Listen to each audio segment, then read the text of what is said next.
आज हम पढ़ने वाले संघवाद, ठीक है, फेडरलिज्म, अधिकार क्षेत्र। इसका नंबर 1 होता है अधिकार क्षेत्र क्वेश्चन में। तो क्वेश्चन वाइज हम चलते रहेंगे, ठीक है, जिससे आपका कंप्लीट हो जाए मेरा, ठीक है। अधिकार क्षेत्र एक ऐसा क्षेत्र जिसमें किसी का कानूनी क्षेत्र पर अधिकार और अधिकार क्षेत्र कहलाता है, ठीक है।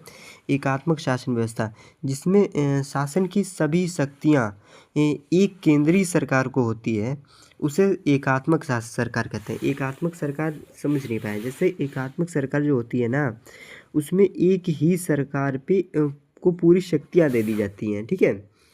तो उसे एकात्मक शासन व्यवस्था कहते हैं। और ये है कहाँ? ये है यूके में, फ्रांस में, ठीक है। यूके फ्रांस में, मतलब वहाँ दो सरकारें नहीं होती, यहाँ पे केंद्र सरकार को शक्ति दे दी जाती है। और विकेंद्रीकरण गठबंधन सरकार जिसमें दो या दो से अधिक दलों द्वारा एक साथ मिलकर पार्टी बनाई जाती है, उसे गठबंधन सरकार कहते हैं। सिंपल सी बात है।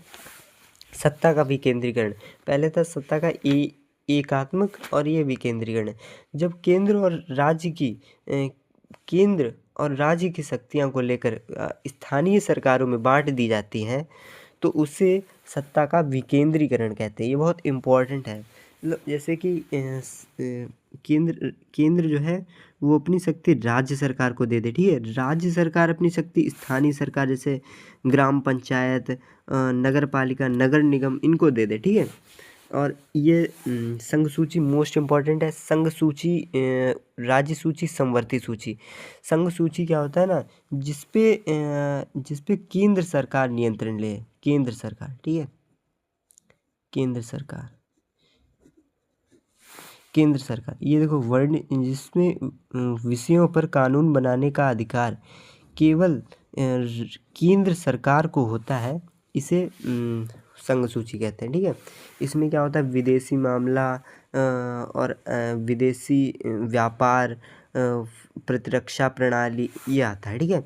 राज्य सूची में क्या आता है, जिनका भारतीय संविधान में प्रदत्त वह सूची जिसमें केवल वर्णित विषय, मतलब जो उसमें विषय हैं, उन पे कानून बनाने का अधिकार केवल राज्य को होता है, मतलब केंद्र को नहीं होता है, ठीक है। केंद्र को नहीं, मतलब तो उसे राज्य सूची कहते हैं। इसमें क्या आता है, कृषि आती है, पुलिस आती है। अब ये थोड़ी ना, केंद्र थोड़ी ना पुलिस की भर्ती निकाली, नो। और इनका क्या होता है ना, अब इनके इनका विदेशी मामले से इनको कोई मतलब नहीं, ठीक है। प्रतिरक्षा प्रणाली इनकी है, तो इनको इनसे नहीं मतलब, ठीक है। अब ये समवर्ती सूची तीसरी है।